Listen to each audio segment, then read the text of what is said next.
शुरुआत करी एक छोटी सी, एक शमशान घाट अडॉप्ट किया, करते करते 17 शमशान घाट अडॉप्ट करे मैंने।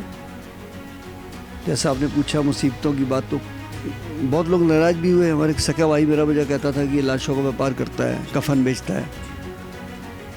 जब हम ब्लड डोनेट का कैंप लगाते थे तो कहते थे ब्लड बेचते हैं, खून बेचते हैं। तो एक ही मिशन है अब तो कि जो सेवा कर रहे हैं केजरीवाल जी, उसके साथ अपनी सेवाएं मिला के जन जन तक की सेवा और ज़्यादा पहुंचानी है।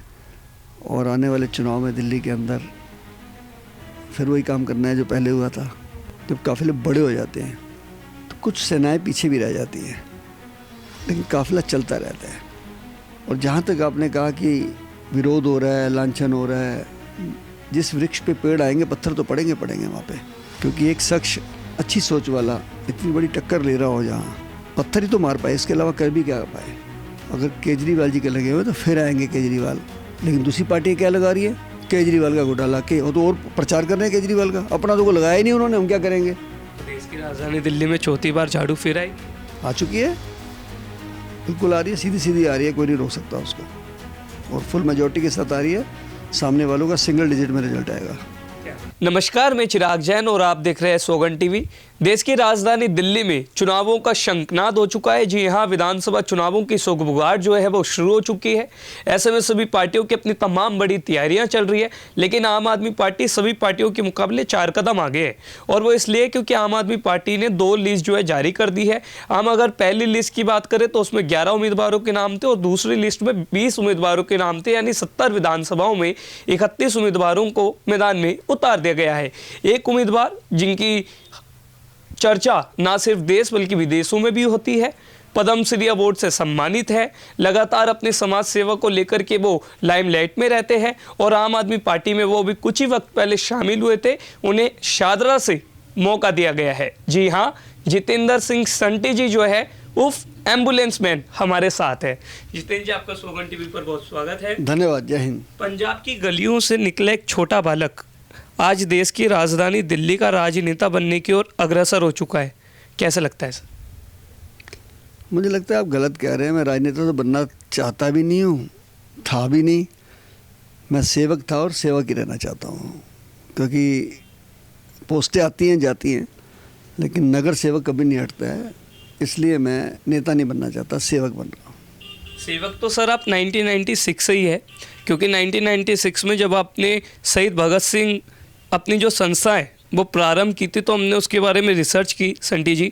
हमने जाना कि आपने 70,000 से भी ज़्यादा जो है लावारिस जो लाशें थी उनका आपने अंतिम संस्कार कराया। आपने खुद 106 बार ब्लड डोनेट किया है। तो मैं चाहूँगा एक बार आप उस संस्था के बारे में बताएं और क्या क्या मुसीबतों का भी सामना आपको करने को मिला, वो सब आप बताएं सर। कई बार ना एक छोटा सा हादसा इंसान के जीवन को बदल देता है। और मेरे साथ 95 में ऐसे हुआ, जब मैं किसी के संस्कार में गया तो मैं देखता हूँ कोई व्यक्ति लोगों की अधजली लकड़ियों को उठा रहा है शमशान घाट से और टोकरी में रख रहा है। तो मुझे लगा चोरी कर रहा है। तो मैंने रोका, मैंने कहा भाई क्यों कर रहे हैं? तो उसने कहा मैं चोरी नहीं कर रहा, मेरे बच्चे की डेथ हो गई, मेरे पास इतने पैसे नहीं है कि मैं संस्कार कर सकूँ। तो मैंने अपने दोस्तों से कहा है यार, ये दिल्ली में लोग, राष्ट्रीय राजधानी में लोग शादी में, मकान में करोड़ों रुपए लगा देते हैं। उस दिल्ली के अंदर किसी के पास लकड़ी के पैसे नहीं है, क्या ये काम हम नहीं कर सकते? तो मेरे दोस्तों ने कहा, पहले तो हमने उसका संस्कार कराया। उसने दोस्तों ने कहा यार ये प्रशासन करेगा, सरकार करेगी, हम क्यों करें? मैंने कहा यार लाइट नहीं आती तो हम इन्वर्टर लगाते हैं ना, पानी अच्छा नहीं आता आरओ लगाते हैं, सुरक्षा के लिए CCTV लगाते हैं, सब कुछ सरकार पे नहीं छोड़ते ना। ये काम हम क्यों नहीं कर सकते? शुरुआत करते हैं। शुरुआत करी एक छोटी सी, एक शमशान घाट अडॉप्ट किया, करते करते 17 शमशान घाट अडॉप्ट करे मैंने। जैसा आपने पूछा मुसीबतों की बात, तो बहुत लोग नाराज़ भी हुए। हमारे एक सका भाई मेरा वजह कहता था कि ये लाशों का व्यापार करता है, कफन बेचता है।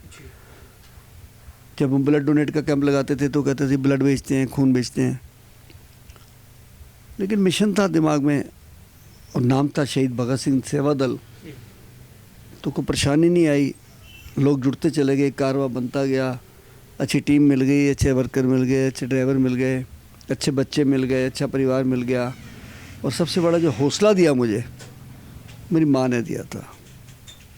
उन्होंने कहा था बेटा अब तूने काम शुरू किया ना, बंद मत करियो और किसी को ना मत करियो। रात हो दिन हो, जो आएगा तेरे पास किसी भरोसे से आएगा। और तीसरी बात उन्होंने कही थी कि तू कभी ना अहंकार मत करियो, मैं कर रहा हूँ, ये तू नहीं कर रहा है, वो करा रहा है तेरे से ऊपर वाला। बस वही मिशन लेके चलते रहे। एक एम्बुलेंस बनाई, फिर एक डेड बॉडी वाली गाड़ी बनाई, काफिला बन गया। कोविड आने तक 9-10 गाड़ियाँ थी हमारे पास। आज 32 एम्बुलेंस और शव वाहन का काफिला है हमारे पास, और 70,000 से ज़्यादा डेड बॉडी को सेवा हम दे चुके हैं। 40,000 से ज़्यादा पेशेंट को दे चुके हैं। 20,000 से ज़्यादा ब्लड डोनेट कर चुके हैं। अब तो आदत पड़ गई है, जुनून है। अब तो ये जुनून ख़त्म ही नहीं होगा, हमारे साथ ही ख़त्म हो गया था। 2020 में कोविड टाइम था और कोविड में करीबन आपने 1000 जो लवारिस जाने थी उन्हें आपने शमशान तक पहुंचाया और उनकी अंतिम संस्कार आपने कराया है सर।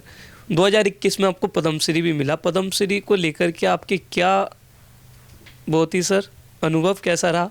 और हम देख रहे हैं लगातार आप सेवा भावना में भी थे, अब आप दोबारा राजनीति में आ गए हैं, तो उसके बारे में। 1000 नहीं, पहली वाली कोरोना में 1166 और दूसरी मिला दे तो 4263 के करीब हमने क्रिमेट किए बॉडियाँ। और मैं धन्यवाद करता हूँ, राष्ट्रपति जी ने हमें बुलाकर पद्मश्री से नवाजा। वो पद्मश्री मुझे नहीं मिला, वो मेरे कार्यकर्ताओं को मिला, मेरे ड्राइवरों को मिला, शमशान घाट पे काम करने वाले करीमों को मिला, मेरे परिवार को मिला। मैं उसके लिए थैंक्स करता हूँ भारत सरकार का। और आज इन सभाओं को देखते हुए केजरीवाल जी ने मुझे फ़ोन किया कि शंटी जी हम भी आपके यज्ञ में आहुति डालना चाहते हैं। तो मैंने विचार किया, मेरे साथियों ने कहा कि शंटी जी आपकी और उनकी सेवा में इतने फ़र्क है कि वो जिंदों के लिए कर रहे हैं, पैदा होने से लेकर बुजुर्ग होने तक, चाहे वो पेंशन है, चाहे बच्चों की शिक्षा है, चाहे दवाइयाँ हैं, हॉस्पिटल की हैं, बसों की है, बिजली पानी है। आप जाने वालों की कर रहे हो, तो दोनों की सेवाएं मिल जाएंगी, तो एक लोगों के लिए इंश्योरेंस हो गई है। तो इस बात को देख के मैंने यस कर दी और आम आदमी पार्टी ज्वाइन कर ली।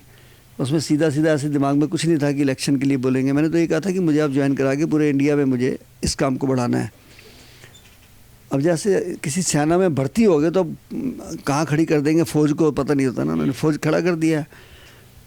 तो एक ही मिशन है अब तो कि जो सेवा कर रहे हैं केजरीवाल जी, उसके साथ अपनी सेवाएं मिला के जन तक की सेवा और ज़्यादा पहुँचानी है। और आने वाले चुनाव में दिल्ली के अंदर फिर वही काम करना है जो पहले हुआ था। संटी जी, अगर हम आपकी राजनीतिक रूपरेखा की बात करें तो आप झिलमिल वार्ड से 2 बार निगम पार्षद रहे, फिर 2013 में आप शादरा के विधायक रहे। बीजेपी में आपकी अच्छी खासी चल रही थी, फिर आपका दामन कैसे थाम लिया? मेरी बीजेपी में सीधी नहीं चल रही थी। मैं शुरू में इंडिपेंडेंट जीता पहला इलेक्शन, फिर अकाली भाजपा ने मुझे टिकट दिया, मैं वो भी कॉरपोरेशन जीता, फिर मैं एमएलए जीता।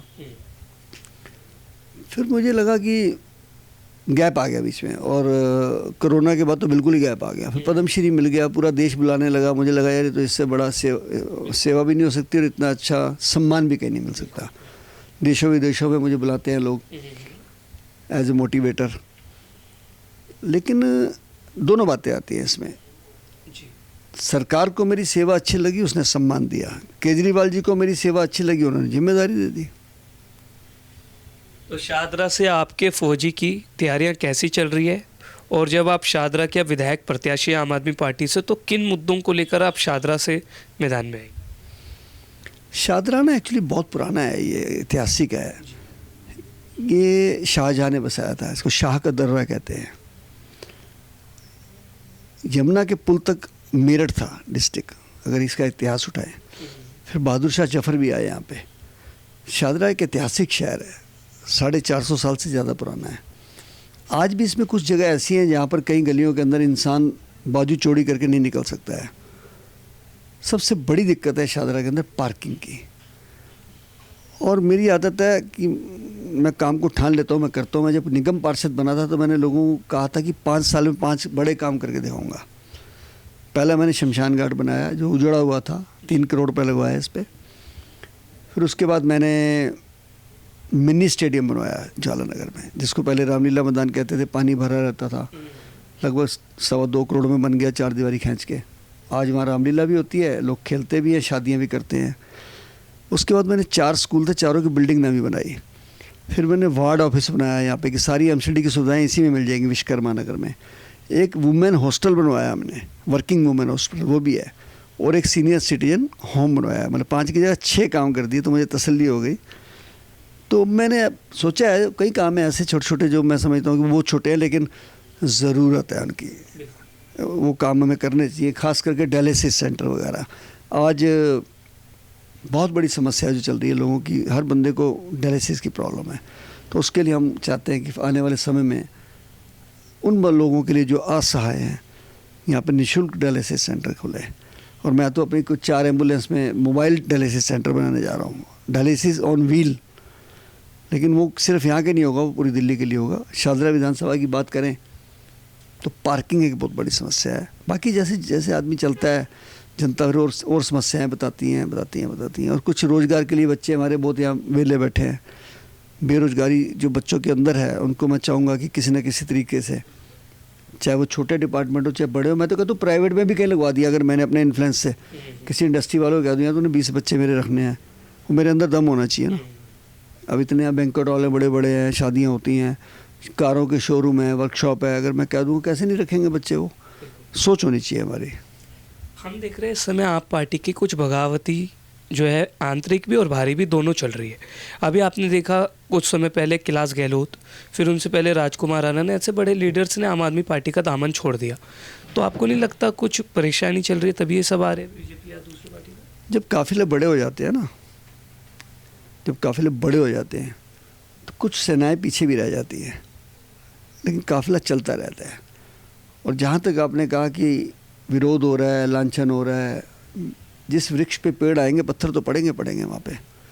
क्योंकि एक शख्स अच्छी सोच वाला इतनी बड़ी टक्कर ले रहा हो जहाँ, पत्थर ही तो मार पाए, इसके अलावा कर भी क्या पाए?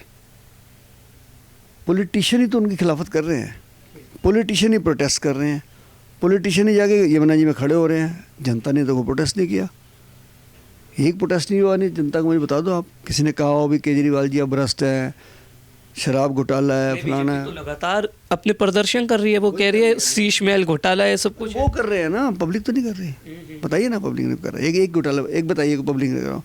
प्रदर्शन वो होता है जो पब्लिक करे। पहलवानों के मुद्दे पे पब्लिक ने करा ना, किसानों के मुद्दे पब्लिक कर रही है ना, परीक्षा को लेकर उत्तर प्रदेश में पब्लिक ने करा, उसे कहते हैं प्रदर्शन। पॉलिटिकल पार्टी के खिलाफ कर रही है। आप अपनी पॉजिटिविटी बताइए। आज पूरी दिल्ली के अंदर अगर केजरीवाल जी के लगे हुए तो फिर आएंगे केजरीवाल, लेकिन दूसरी पार्टी क्या लगा रही है? केजरीवाल का घोटाला के, वो तो और प्रचार कर रहे हैं केजरीवाल का। अपना तो को लगाया ही नहीं उन्होंने, हम क्या करेंगे? अपना तो बताया नहीं कि हम क्या करने वाले हैं, हमारा मैनिफेस्टो क्या है। उनके पास मैनिफेस्टो ही नहीं है, उनके पास सीएम का चेहरा ही नहीं है, उनके पास कैंडिडेट्स नहीं है। तो ये फ़र्क है।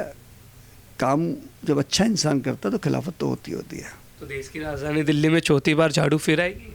आ चुकी है, बिल्कुल आ रही है, सीधी आ रही है, कोई नहीं रोक सकता उसको। और फुल मेजॉरिटी के साथ आ रही है, सामने वालों का सिंगल डिजिट में रिजल्ट आएगा।